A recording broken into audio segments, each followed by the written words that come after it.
جس میں اتنا اور لکھا ہوا ہے کہ عتبہ نے یہ بھی کہا کہ اگر آپ سردار بننا چاہتے ہیں تو ہم اپنے سارے جھنڈے آپ کے سامنے گاڑ دیں گے۔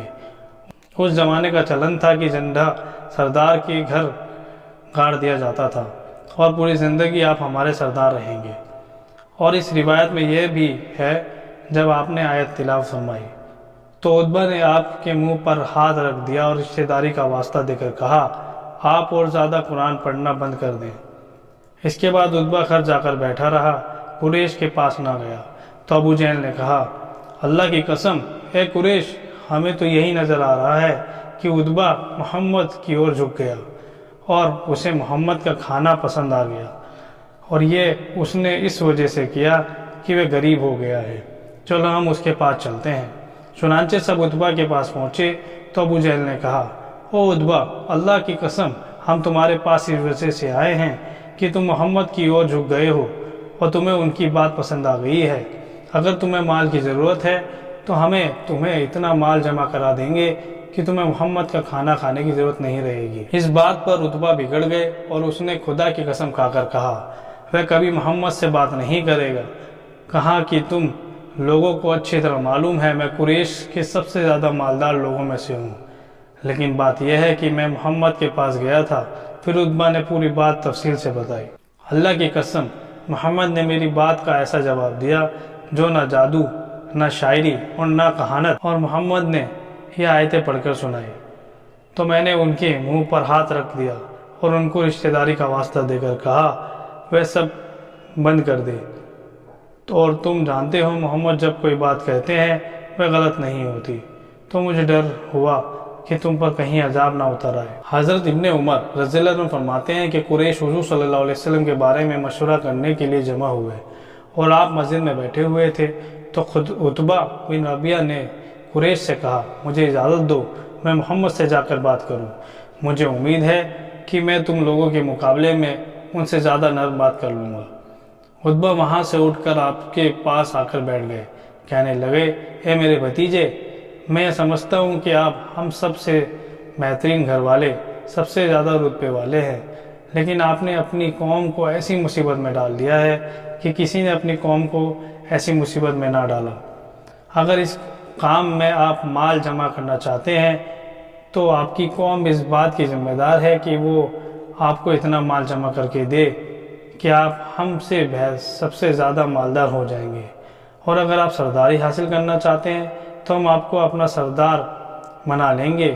آپ کی قوم میں سب سے بڑا کوئی سردار نہ ہوگا اور ہم آپ کے بنا کوئی فیصلہ نہیں کریں گے، اور یہ سب کچھ جنات کے ایسے اثر کی وجہ سے ہے جسے آپ اپنے خود ختم نہیں کر سکتے جب تک آپ اس کو اور زیادہ علاج میں مجبور نہیں کر دیں گے۔ ہم آپ کا علاج کرانے کے لیے اپنے خزانے خرچ کرتے رہیں گے۔ اگر آپ بادشاہ بننا چاہتے ہیں تو ہم آپ کو اپنا بادشاہ بنا لیتے ہیں۔ آپ نے فرمایا اے ابو الولید، تم اپنی بات پوری کر چکے؟ عتبہ نے کہا جی ہاں۔ حضرت ابن ابو عمر رضی اللہ عنہ فرماتے ہیں کہ آپ نے سورہ حمیم السجدہ پڑھنی شروع کی، یہاں تک کہ سجدہ کی آیت بھی پڑھ لی۔ پھر آپ نے تلاوت کا سجدہ کیا، لیکن عتبہ اپنی پیٹھ کے پیچھے ہاتھ ٹیکے بیٹھا رہا، یعنی اس نے سجدہ نہ کیا۔ اس کے بعد آپ نے باقی سورہ تلاوت فرمائی۔ جب آپ تلاوت کر چکے تو عتبہ وہاں سے کھڑا ہو گیا، لیکن وہ ان آیتوں کو سن کر اتنے رعب میں آ چکا تھا اسے کچھ سمجھ نہیں آ رہا تھا کہ اپنی قوم کو جا کر کیا بتائے۔ جب قریش نے اس کو واپس آتے ہوئے دیکھا تو آپس میں کہنے لگے کہ جس حالت کے ساتھ یہ تمہارے پاس سے گیا تھا اب اس کا چہرہ بتا رہا ہے کہ اس کی اب یہ حالت باقی نہیں رہی۔ عتبہ ان کے پاس آ کر بیٹھ گیا اور کہنے لگا اے قریش کے لوگوں، میں نے ان کو وہ تمام باتیں کہہ دی جن کا تم نے مجھ کو حکم دیا تھا، یہاں تک کہ جب میں اپنی بات پوری کر چکا تو اس نے مجھے ایک کلمہ سنایا کہ اللہ کی قسم میرے کانوں میں ویسا کلام کبھی نہیں سنا۔ مجھے کچھ سمجھ نہیں آ رہا تھا اسے کیا جواب دوں۔ اے قریش، آج تم میری بات مان لو، آگے چاہے نہ ماننا، اس آدمی کو اپنے حال پر چھوڑ دو، اس سے الگ تھلگ رہو، کیونکہ اللہ کی قسم وہ جس کام پر لگا ہوا ہے اسے چھوڑنے والا نہیں۔ باقی عربوں میں اسے کام کرنے دو، کیونکہ اگر وہ ان عربوں پر غالب آ گئے تو ان کی برتری تمہاری برتری ہوگی، ان کی عزت تمہاری عزت ہوگی، عرب ان پر غالب آئیں گے، تمہارے بیچ آئے بغیر دوسرے کے ذریعے سے تمہارا مقصد حاصل ہو جائے گا۔ اس پر قریش نے کہا کہ ایسا معلوم ہوتا ہے ابو الولید کہ تم بھی بے دین ہو گئے ہو۔ حضرت مسور بن مخرمہ اور مروان کہتے ہیں کہ حضور صلی اللہ علیہ وسلم عمرہ کے ارادے سے مدینے سے حدیبیہ کے سمجھوتے کے موقع پر چلے۔ اس کے بعد بخاری میں پوری حدیث ذکر کی ہے، جیسا کہ لوگوں کی ہدایت کو ذریعہ بنانے والا اخلاق کے باب میں آئے گی۔ اس ارشاد میں یہ مضمون بھی ہے کہ رسول اللہ صلی اللہ علیہ وسلم اور صحابہ کرام رضی اللہ تعالیٰ عنہ حدیبیہ کی گھاٹی میں ٹھہرے ہوئے تھے۔ اتنے میں بدیل بن ورقہ اپنی قوم خزاعہ کی جماعت کو لے کر آئے، اور یہ لوگ تہامہ والوں میں سے آپ کا سب سے زیادہ بھلا چاہنے والے تھے۔ انہوں نے کہا، میں کعب بن لوئی عامر بن لوئی کے پاس آ رہا ہوں۔ انہوں نے حدیبیہ کے صورتوں پر پڑاؤ ڈالا ہے، وہ لڑنے کے لیے پوری طرح تیار ہو کر سارا سامان لے کر آئے ہیں، یہاں تک کہ ان کے ساتھ نئی بائی اور پرانی بائی اونٹنیاں بھی ہیں، اور وہ آپ سے لڑنا چاہتے ہیں اور آپ کو بیت اللہ سے روکیں گے۔ تو آپ نے فرمایا، ہم کسی سے لڑنے کے لیے نہیں آئے، بلکہ ہم تو عمرہ کرنے آئے ہیں۔ ہم بہت حیران ہیں کہ وہ لڑائی کے لیے تیار ہو کر آئے، حالانکہ لڑائیوں نے قریش کو بہت تھکا دیا تھا، ان کو بہت نقصان پہنچا تھا۔ اگر وہ چاہیں تو میں ان کے ایک مدت تک کے لیے سمجھوتہ کرنے کو تیار ہوں۔ اس مدت میں وہ میرے اور میرے لوگوں کے بیچ کوئی دخل نہیں دیں گے، اور میں اس مدت میں دوسرے لوگوں کو دعوت دیتا رہوں گا۔ اگر دعوت دے کر میں لوگوں پر غالب آ گیا اور لوگ میرے دین میں داخل ہو گئے تو پھر قریش کی مرضی، اگر وہ چاہے تو وہ بھی اس دین میں داخل ہو جائے جس میں دوسرے لوگ داخل ہو گئے۔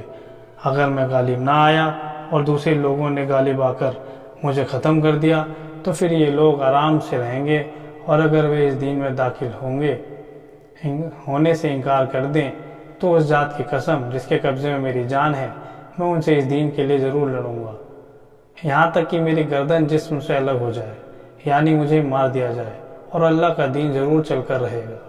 طبرانی میں دونوں حضرات حضرت مسور اور حضرت مروان سے یہ حدیث نقل کی گئی ہے، جس کے آخر میں یہ مضمون ہے کہ آپ نے فرمایا، قریش کی حالت پر بڑا افسوس ہے کہ لڑائی ان کو کھا گئی، یعنی لڑائی نے ان کو بڑا کمزور کر دیا اور وہ پھر لڑنے کے لیے تیار ہو گئے۔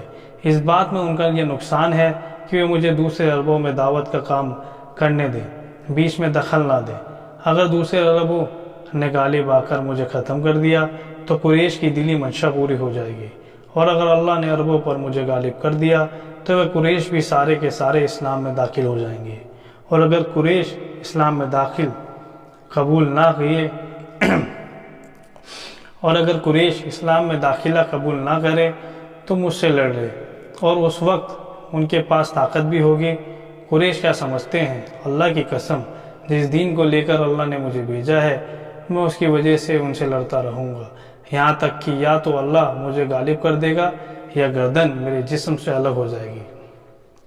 حضرت سہل بن سعد رضی اللہ عنہ فرماتے ہیں کہ حضور صلی اللہ علیہ وسلم نے خیبر کی لڑائی کے دن فرمایا، کل میں یہ جھنڈا ایسے ویکتی کو دوں گا جس کے ہاتھوں اللہ خیبر فتح کر فرمائیں گے، وہ اللہ اور اس کے رسول سے محبت رکھتا ہے اور اللہ اور اس کے رسول بھی اس سے محبت رکھتے ہیں۔ حضرت سہل فرماتے ہیں کہ لوگوں نے ساری رات اسی چنتا میں گزاری کہ دیکھیے صبح جھنڈا کس کو ملتا ہے۔ صبح ہوتے ہی سب حضور صلی اللہ علیہ وسلم کی خدمت میں حاضر ہوئے، اور ہر ایک کو یہ تمنا تھی کہ جھنڈا اسے ملے۔ تو آپ نے فرمایا کہ علی بن ابی طالب کہاں ہیں؟ لوگوں نے عرض کیا، اللہ کے رسول صلی اللہ علیہ وسلم ان کی آنکھیں دکھ رہی ہیں۔ حضرت سہل فرماتے ہیں کہ حضور صلی اللہ علیہ وسلم نے آدمی بھیج کر حضرت علی رضی اللہ عنہ کو بلایا، وہ آئے تو ان کی آنکھوں پر حضور صلی اللہ علیہ وسلم نے دم فرمایا، ان کے لیے دعا فرمائی، وہ فوراً ایسے صحت مند ہو گئے جیسے تکلیف ہوئی ہی نہ تھی۔ ان کو جھنڈا دیا تو حضرت علی نے عرض کیا، اللہ کے رسول صلی اللہ علیہ وسلم، کیا میں ان سے اس لیے لڑوں تاکہ وہ ہمارے جیسے ہو جائیں؟